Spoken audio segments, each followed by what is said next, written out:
The new film by Francis Ford Coppola, Megalopolis, has just been released in theatres, and it's quite the insane experience from start to finish. It's a fable that the director has been wanting to tell for decades, one that might come across as random at first, but one that does have some deeper commentary on the future of our world. You may struggle to understand what the true purpose of the film actually is, but once you compare the beginning and the ending of the film thematically, a greater understanding can be made.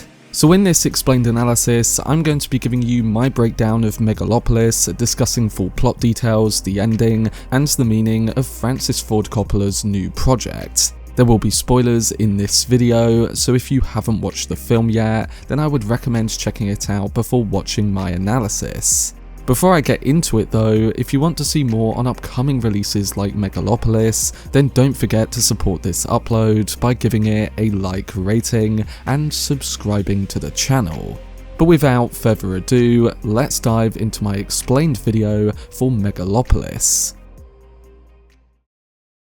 So now in theatres, Megalopolis is a contemporary Roman epic that transports the tales of the Roman Empire to the heart of New York City. The narrative centres around Adam Driver's character Cesar Catilina, who aspires to transform the city of New Rome into a utopian megalopolis for its inhabitants. This ambitious project, years in the making, boasts an impressive ensemble cast that includes Adam Driver, Giancarlo Esposito, Jon Voight, Nathalie Emmanuel, and others. Directed by Francis Ford Coppola, the legendary filmmaker behind The Godfather and Apocalypse Now, the film has sparked a variety of opinions, making it a hot topic of conversation. Simply put, Megalopolis stands apart from your typical film, featuring a lively rhythm in both the character exchanges and the overall storytelling. At times, scenes unfold with characters exchanging quotes from Shakespeare, and additionally, the director incorporates several montages that serve as both mini lectures and world-building elements too. Some of these montages enrich the depiction of New Rome, the film's interpretation of New York City, while others delve into Coppola's perspective on humanity's current disconnection. There's a lot in there to unpack, so let's get into what happened in the plot, the ending, and talk about the true meaning of Coppola's latest film. The film begins with a striking introduction to Adam Driver's character Cesar Catilina, who leads the design authority. Portrayed as a visionary urban planner and charismatic architect, he balances on the edge of a skyscraper before astonishingly halting time with a mere command. You might be curious about how Cesar acquired this extraordinary power and the true nature of the design authority, but for Francis Ford Coppola, these inquiries take a back seat as he opts to frame his narrative as a social-political allegory. Throughout the story, we uncover Caesar's aspirations. He dreams of creating a utopia in the city of New Rome, starting with a single neighbourhood and gradually expanding. He yearns for a significant dialogue about the future, grappling with his concerns for what lies ahead.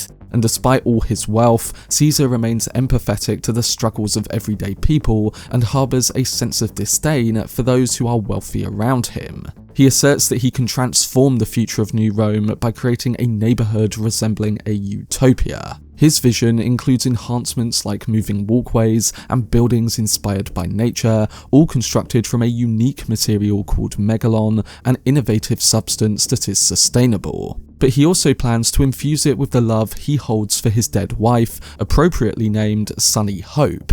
Caesar's ambitious dreams are constantly thwarted by the deep-rooted issues of society, stagnant and corrupt powers that cling to their positions, alongside the reckless indulgence of the wealthy who thrive under these ineffective leaders. In New Rome, Mayor Franklyn Cicero, portrayed by Giancarlo Esposito, is both unpopular and financially struggling, showing no interest in supporting Caesar's innovative ideas or concepts. Meanwhile, Caesar's uncle, Hamilton Crassus, played by Jon Voight, is preoccupied with his new girlfriend, Val Platinum, a financial reporter played by Aubrey Plaza, who has a history with Caesar.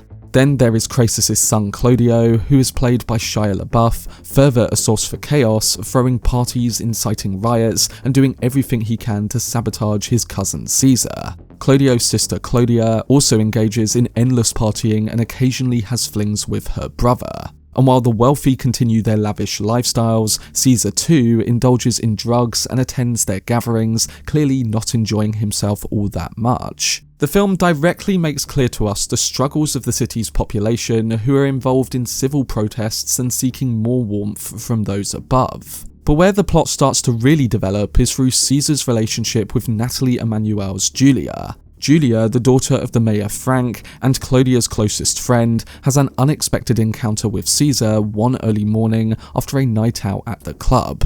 While taking a car ride home, she witnesses Cesar performing his mysterious time-stopping act, a spectacle that seems invisible to everyone else around her, sparking her curiosity. Intrigued, she decides to visit him at work, where their playful banter quickly escalates into a whirlwind romance. And as their relationship deepens, Julia begins to shadow him, trying to unravel the enigma of his life. She observes him in a surreal astral form, comforting his dead wife. So contrary to the rumours that Cesar was responsible for his wife's death, an investigation led by her father during his tenure as district attorney, Julia discovers that Sonny's demise was a tragic result of her own doing. Cesar also takes the opportunity to share the essence of his time-stopping abilities with Julia, likening them to the beauty of art that captures moments in their purest form, and he reveals to her his vision for a greater utopian future. There's not really a logical explanation behind all of this, as it's more a thematical element that Coppola presents to us.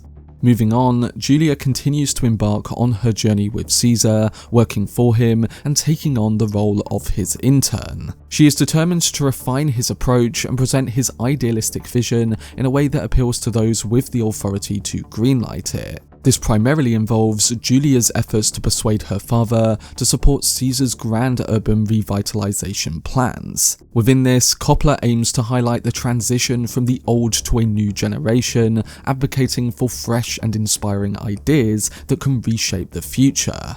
In the violent chaos of Megalopolis though, it's all too easy to lose focus, as the narrative often veers off into various side stories. These diversions seem more influenced by Coppola's keen observations of modern society than by the film's actual storyline. One notable example happens during the extravagant wedding of Crassus and Wow Platinum, a somewhat circus that takes a scandalous turn. In particular, Vesta Sweetwater, a key celebrity figure in New Rome, finds her reputation at stake. Her virginity is auctioned off, but the situation escalates when a video of her and Cesar is projected onto a large screen, disrupting her performance. Initially, Cesar faces backlash for this, only to be reinstated in the public's favour when it's revealed that Clodio orchestrated the deepfake as a joke. Clodio is struggling with the reality of Julia moving in with Cesar. He also can't shake off the feeling of feeling smaller to Cesar, like the younger cousin always overshadowed by his impressive reputation.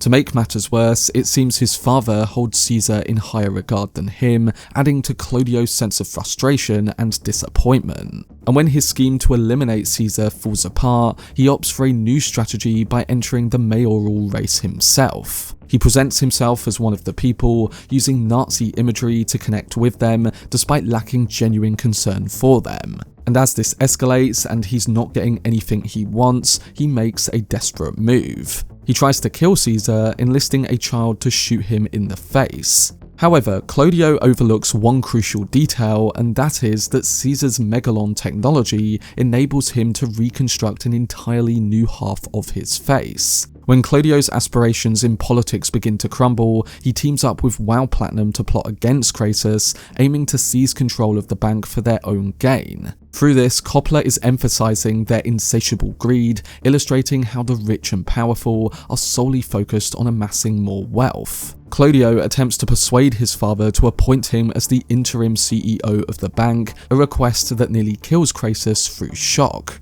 However, in a dramatic turn of events during the final act, Crassus retaliates by shooting Wow Platinum and Clodio with a crossbow in his bedroom. Clodio manages to survive the encounter, but Wow Platinum does not, leaving Clodio's ambitions in jeopardy. As we reach the conclusion of the film, we uncover Coppola's pivotal message for the future generation. In a society tangled in corruption and greed, the prospect of new life emerges as a beacon of hope. When Julia discovers she is expecting Caesar's child, her father's reaction is far from supportive, and he is determined to squash Caesar's ambitious dreams of a Megalon city. Frank confronts Caesar, offering him a new deal. If he abandons Julia and their unborn child, he will publicly declare that Caesar was not responsible for his wife's death. And although Caesar seems to accept this ultimatum, he continues to meet Julia in secret and does eventually marry her.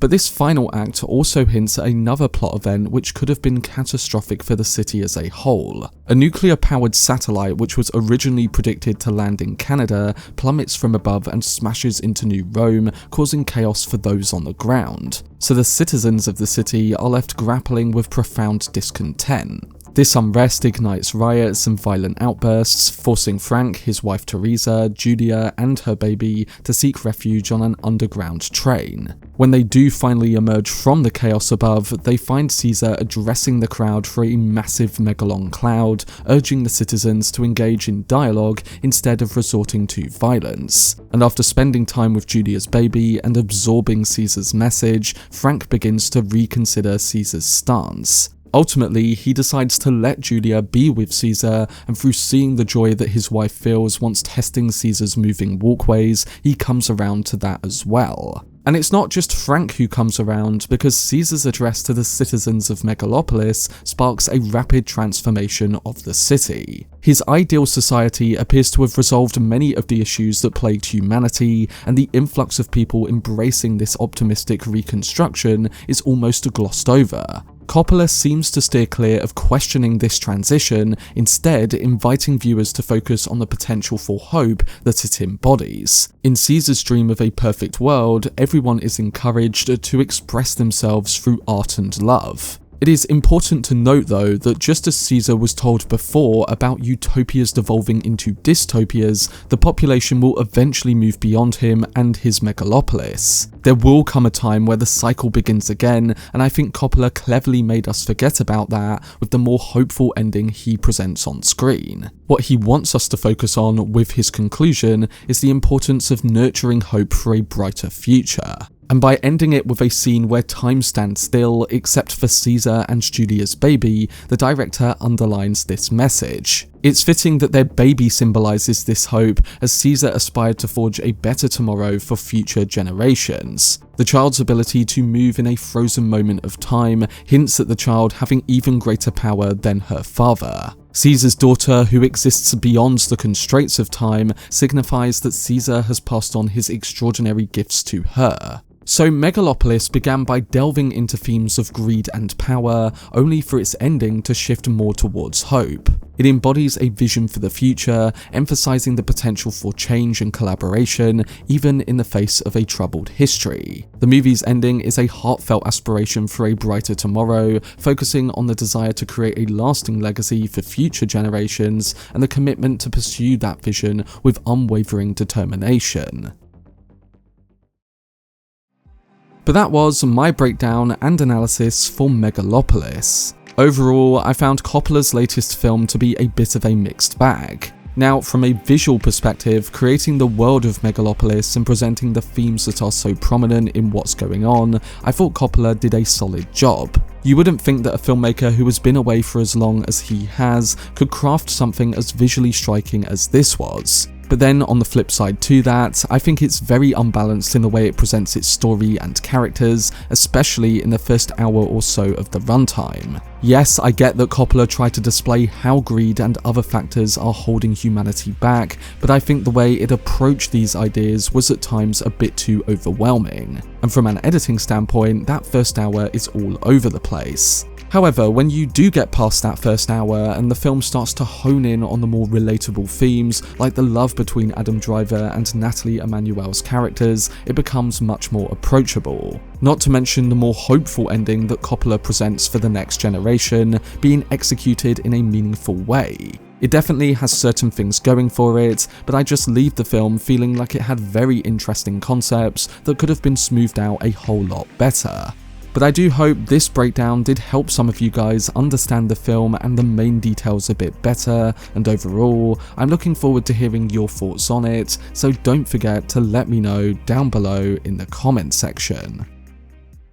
For more videos on upcoming film releases like Megalopolis, then subscribe to the channel and turn on your notifications. Also, if you enjoyed this video, remember to leave a like, rating, and follow me on social media via the links in the description. But anyway, I hope you guys enjoyed it. I've been Cortex, and as always, make some noise.